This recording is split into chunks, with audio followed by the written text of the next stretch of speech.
Hello students, a warm welcome to video lecture.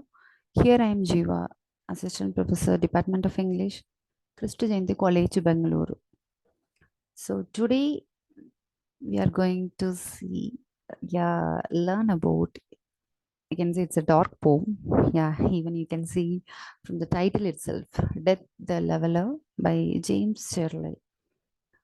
Why I'm telling it's a dark poem? Yes, most of the persons are not ready to talk about the concept, and all are scared about the term, which is death all the time. But I love the poem. Yes, I don't know. I'm the fan of Emily Dickinson, and I hope you understand why I love this poem. Yes, it's all about the fact, the only truth in the world. Like Emily Dickinson, even I agree. I just feel that that's the only truth in the world, only the future. You can say that is death is the only thing. Other than that, I'm not sure of any other thing in my life, right? So like that. So I don't want to give a lot of negative note. It's not negative. It is the truth. When you understand the fact, the truth in the life, it will be life is very beautiful in that way. Like it's a kind of the positive way when you know about all the negativity. Okay, this is all about. So what I have to do, I have to very happy and I have to enjoy each and every moment. So that's what the whole concept. It is not like I'm a pessimist and I'm telling all the dark and the negative thoughts like that and all.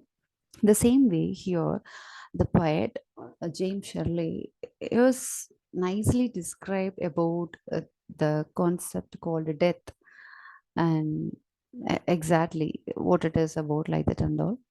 And before moving into the poem, I would like to give a kind of the small, just information about the poet here.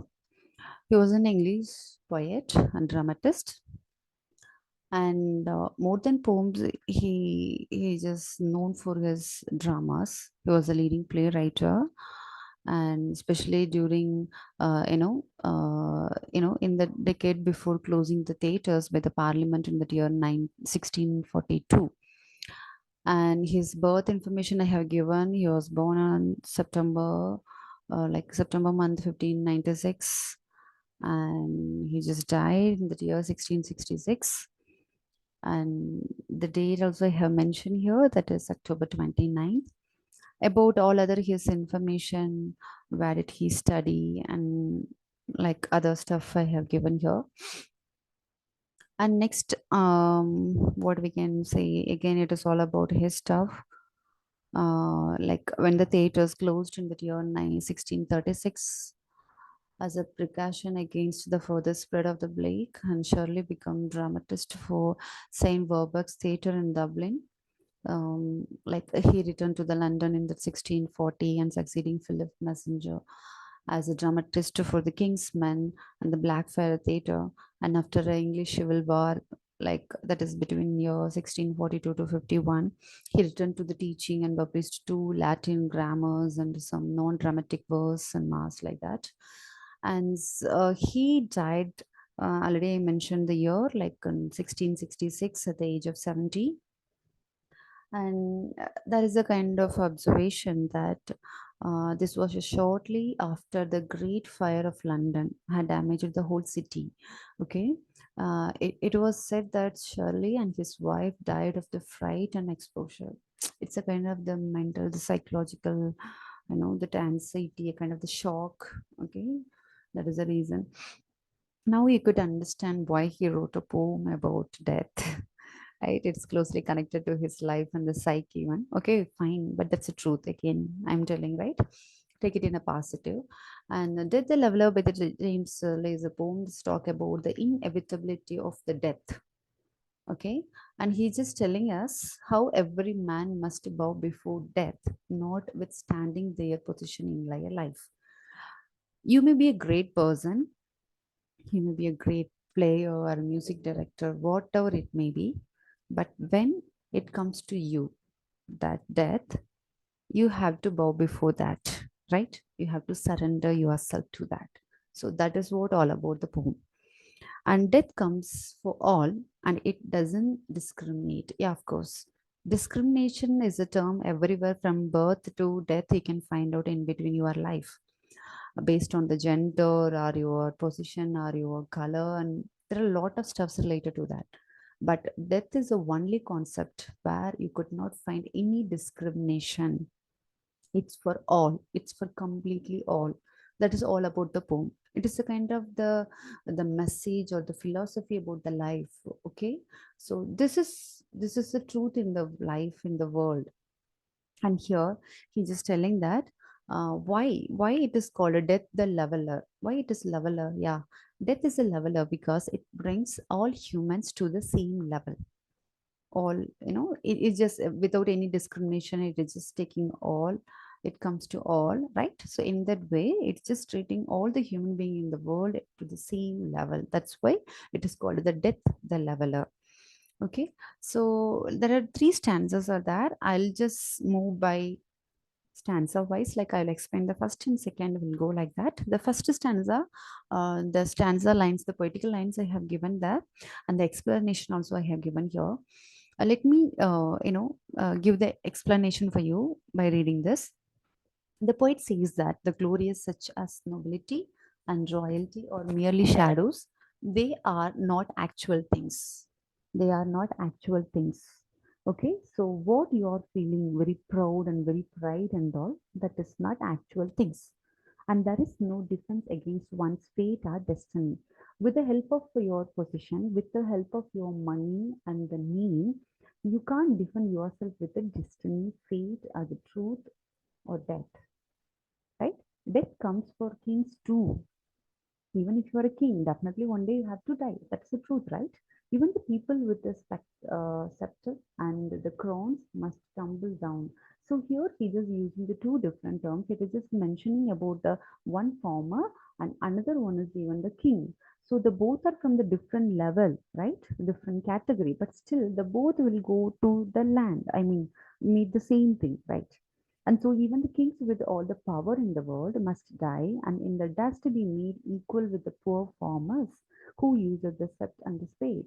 And therefore all men are equal in the death. So in that way, even a poor man, the farmer, and the supreme king, the both are going to the same dust, that land.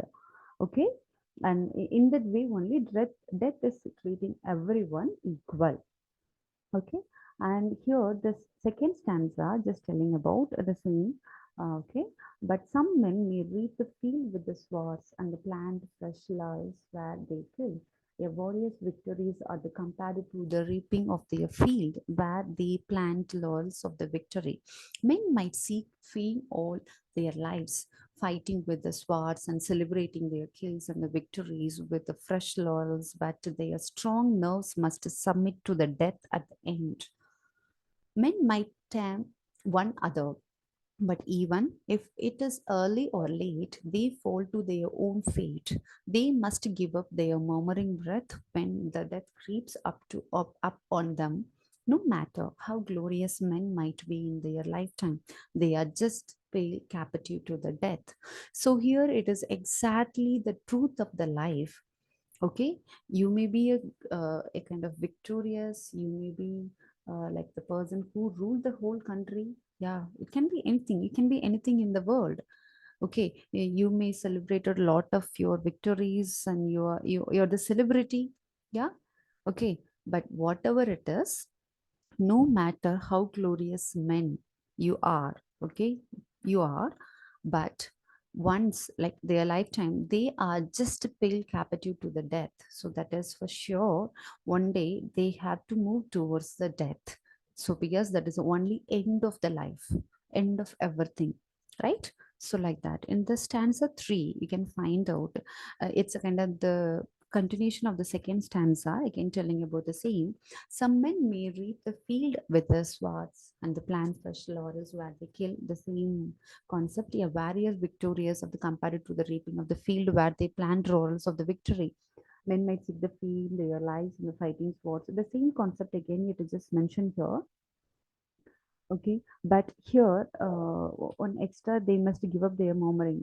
In the whole thing we can understand your head must come to the cold tomb. Okay, you may be like the great personality in the world, but what at last you have to do, the ultimate goal of each man is here in the world, that is, they have to reach the cold, the tomb, okay, the death.